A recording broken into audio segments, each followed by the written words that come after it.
Hi, everyone. Welcome to Florida Springs Council's Ask Me Anything series. I am Florida Springs Council Executive Director Ryan Smart. While we are all self-isolating, I will be joined by experts and advocates from across the Springs community for an informal discussion on Springs science and policy.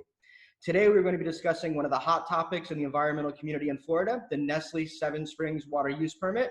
To do this, I am joined today by our Santa Fe River President, Mike Roth. Good to see you, Mike. Tell us a little bit about our Santa Fe River. Well, our Santa Fe River was developed over a decade ago. It was originally started coincidentally to stop a couple of water bottling operations that wanted to come in, and they were successful at that time in keeping four of the bottling companies out. In the course of getting started, our Santa Fe River found a whole lot of other issues to get involved with, mining operations in the area, keeping the Suwannee River Water Management District on track, just being a constant presence so that people understood that there was an advocate for the river. Thanks, Mike. Yeah, this is kind of in OSFR's blood. So today's question is from George. George asks, I have noticed Nestle is advertising a lot on TV. It seems they are trying to portray that they are concerned about our springs. What are they up to? What they're up to is, I think, that they determined that they've had a bit of a public relations disaster in the High Springs area, or starting out of the High Springs area, because of their attempts to take water from the High Springs, from Ginnie Springs. And so they're attempting to patch up that image, and they're trying to maintain the paradigm that bottled water is essential and necessary and good and healthier, when in fact that's really not the case.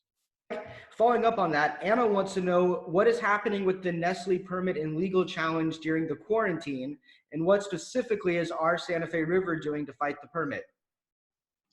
Well, the challenge has been lodged, and the hearing is actually scheduled for July. So we have to back up for a second. So on the eve of the Suwannee River Water Management District following their staff's advice and voting to deny the permit, on the eve of that, Seven Springs filed a petition with to stop to have the administrative judge overturn the staff report. Board never did actually get a chance to vote because this happened before the vote. So the vote is still pending, and the vote will happen someday. The hearing is actually scheduled for July. So even though we're in quarantine today, there's no telling where we're going to be in July. And so that we're assuming that that's going to go on as scheduled. We considered being an intervener in the case, but to do so, we would not be able to raise any additional issues. And the issues on the table are business related and really not related to the sustenance of the resource, which is what we feel should have been considered. So at this point, we think it's not a good time to enter from a legal standpoint. However, down the road, when after the administrative hearing and after the decisions are made and after the board finally votes, because the board has not voted yet because they were stopped, after the board votes, we'll have a chance to decide whether we want to get in with our own petition at that time. Great. And as you said, so the board's concern, the district's concern was largely about business issues with the Nestle Seven Springs permit application. But I know OSFR has a lot of environmental concerns. The river is under a minimum flowing level. Tell us a little bit about why you all are opposed to the permit. Well, we feel, yeah, the river is running, has not met its minimum flow levels since minimum flow levels were developed. It's never been running up to par.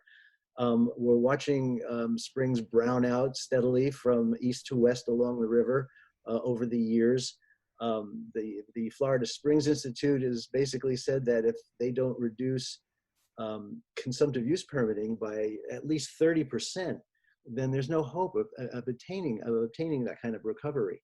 So this permit does not make sense in that regard. So what can folks do to help you all at our Santa Fe River in challenging this permit and stopping Nestle? Well, thanks for asking that. Frankly, we're looking at a significant legal battle if the board votes against what the staff recommended, which would happen if the administrative judge ordered them to do that, then we would have to enter with our own petition and raise the issues that we feel should have been raised in the first place by the staff. And to do that, it's going to be quite expensive and well beyond our treasury at this time. But we are trying to raise funds. I would encourage anybody that wants to help us in this effort to visit our santaferiver.org. There's an opportunity, there's buttons there to donate specifically to the Nestle cause. We also, if you go to our Facebook page, the top post on our Facebook page will also take you to our GoFundMe page. We could use all the help we can get in doing this. Legal challenges are quite costly, and our Santa Fe River is an all-volunteer organization that just doesn't have the war chest at this time. Well, thanks, Mike. OSFR does great work, and I'm sure you guys will continue that for many years into the future, and I hope everybody can help. Thanks for joining us today. Thank you all for watching. If you have any questions you'd like us to cover, please go to the Florida Springs Council Facebook page. While you're there, like our page and sign up for our free email alerts. Have a great day. Thank you, Ryan.